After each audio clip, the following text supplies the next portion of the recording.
क़िस्त के आगाज में कारातेगन एक लोहार को खंजर दिखाते हुए पूछता है कि क्या ये उसने बनाया है। वो बताता है कि खंजर उसी के हाथ का है, लेकिन जिसका है वो उसे ढूंढ नहीं सकता। वो रोज ज़ोहर की नमाज के बाद एक कच्चे रास्ते से गायब हो जाता है। दूसरी जानब एबलीन में इलियास माइल से कहता है कि उन्हें किसी बड़े कारोबार की ज़रूरत है। उसी लम्हे सिपाही खबर लाता है कि लॉर्ड जुडास ने कारोबार के सिलसिले में उन्हें याद किया है। वो खुशी खुशी आगे बढ़ जाते हैं। उधर सायरा ताजिर आसिफ से कहती है कि मैला ने उसे कैरिक बुलाया है।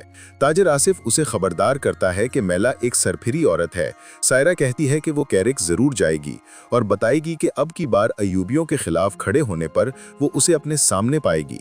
वहाँ शाम में सुल्तान काजी फाजिल से कहते हैं कि कातिल का कुरान से कोई ताल्लुक नहीं था, कहीं मामला सुलझने पर मजीद पेचीदा न हो जाए। एबेलीन में लॉर्ड जुडास माइल से कहता है कि वो 500 सिक्कों के बदले कुछ सामान उवाकली के रास्ते से एबेलीन तक ले आए, जिस पर वो राजी हो जाता है। उधर जंगल में कारातीगन और एल्बेस उस बूढ़े शख्स का पीछा कर रहे होते हैं। अचानक वो गायब हो जाता है और फिर नमूदार होता है तो वो दोनों खौफजदा हो जाते हैं।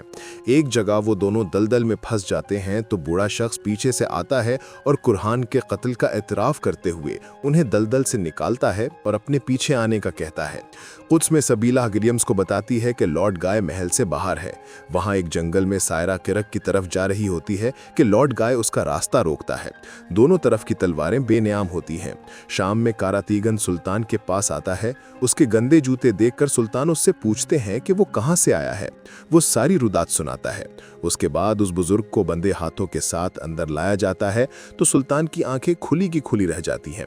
सुल्तान कहते हैं कि आगा अफंदी ने उन्हें शिफा दी, उनके हाथ खोल दिए जाएं।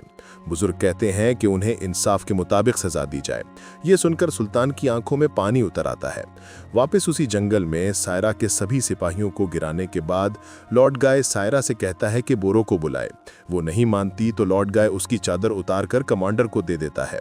जंगल में बालिन जातलियोन से कहता है कि उसने बोरों को रास्ते से हटाने का बंदोबस्त कर लिया है। दूसरी जानिब एक तारीक कमरे में मैला सायरा की आंखें खोलती है और कहती है कि उसने शमसा को जहर देने की बजाय उसकी जान बचाई। वो सलाहुद्दीन को अपनों का गम देकर लाचार देखना चाहती थी। सायरा कहती है कि आशिक तो महबूब के अजीजों पर रहम करते हैं। उसी लम्हे लॉर्ड गाय आता है। मैला उसे सायरा पर नजर रखने का कहकर वहाँ से चली जाती है। बाहर विलियम सिपाही से कहता है कि जल्द इस जगह बोरो आएगा, तब उन्हें मौका देखकर लॉर्ड गाय से इंतकाम लेना है। वाकुली कबीले में सुल्तान बुजुर्ग के साथ पहुँचते हैं। अपने बेटे के कातिल को देखते हुए रुस्तम उनकी तरफ बढ़ने लगता है, लेकिन सुल्तान उसे रोक देते हैं। फांसी घाट पर चढ़ने से पहले सुल्तान उन्हें अल्लाह का वास्ता देते हुए कहते हैं कि कुछ तो बोलें, लेकिन वो कहते हैं कि सुल्तान जो कुछ भी कर रहे हैं वो कुद्स के लिए है। फिर उनके गले में फंदा डाला जाता है। सुल्तान उनके साथ गुजरे लम्हात याद करते हुए रोने लगते हैं और बुजुर्ग को फांसी दे दी जाती है। जंगल में इलियास घोड़ा गाड़ी पर सामान लाद कर जा रहा होता है कि उसकी जान पहचान का एक जिंगी सिपाही इब्राहिम उसे मिलता है। वो बगैर जांच पड़ताल के उसे जाने देता है, लेकिन इलियास और माइल सलीबी सिपाहियों को बेचैन देखकर शक में पड़ जाते हैं कि सामान में कपड़े नहीं कुछ और है। उधर लॉर्ड जुडास इलियास का मुंतजिर होता है और एक सिपाही उसे खबर देता है कि सलाहुद्दीन अवाकुली में कातिल के साथ पहुंच चुके हैं। जुडास कहता है कि वो जल्द इलियास के जरिए लाया हुआ बारूद इसी पुल के नीचे रखकर उसे सलाहुद्दीन का मकबरा बना देगा।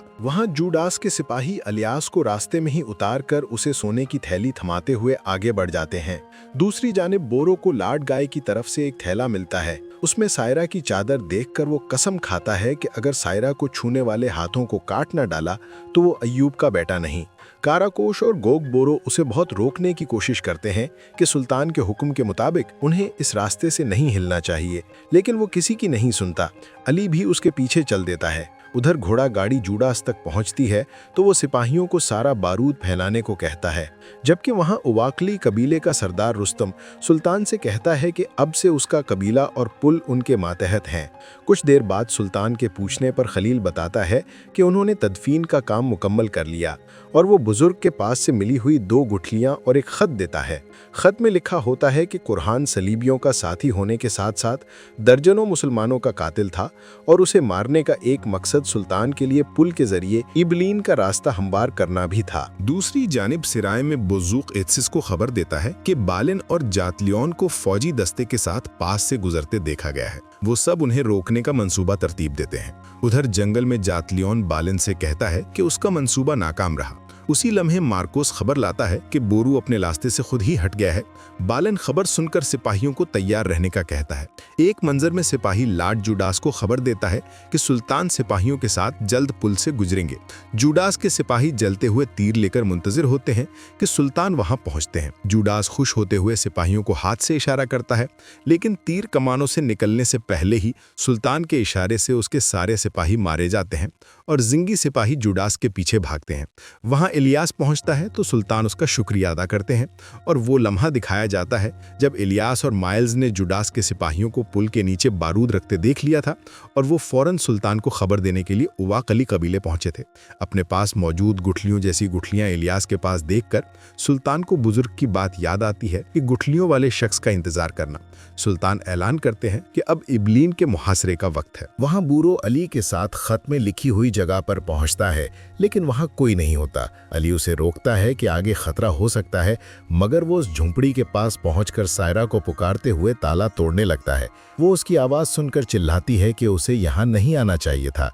ताला तोड़ने पर लॉर्ड गाय साथियों समेत उसे घेर लेता है। वो दोनों अकेले उन सिपाहियों को काटना शुरू करते हैं। दूर खड़ा विलियम्स अपने सिपाही से कहता है कि वो लॉर्ड गाय पर हमला करने के लिए तैयार रहे, जबकि उधर अली और लॉर्ड गाय आमने सामने आते हैं और वो उसे बुरी तरह जख्मी कर देता है।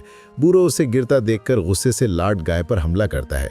उसी लम्हे सायरा भी रस्सियां खोलते हुए बाहर आती है और एक तीर पीछे से लॉर्ड गाय की कमर में आ लगता है और वो वहीं ढेर हो जाता है। विलियम्स अपना काम पूरा करने के बाद वापस पलट जाता है। बूरो अली के पास आता है और उसे झंझोड़ने लगता है। वो आखिरी सांसों में कहता है कि उस पर अपना हक हलाल करे। बूरो उसे पानी पिलाते हुए कहता है कि वो खुद में साथ दाखिल होंगे, लेकिन वो तुराब को उसकी अमानत में देकर कलमाए शहादत पढ़कर आंखें बंद कर लेता है।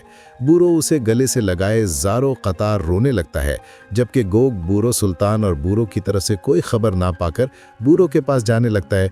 इसी वक्त हर तरफ से तीरों की बूझाड़ होती है और सब सिपाही गिरते चले जाते हैं और फिर बालन सामने आता है और सिपाहियों के साथ हमला कर देता है। बहादुर इत्सिस को खबर देता है कि दस्ते पर हमला हुआ है और वो सब उनकी मदद को दौड़ जाते हैं। वहाँ बहुत से ज़ेंगी सिपाही शहीद हो जाते हैं। ये देखते हुए गॉग बोरू सबको पीछे हटने का कहता है और इधर जाटलियन इत्सिस का रास्ता रोक लेता है।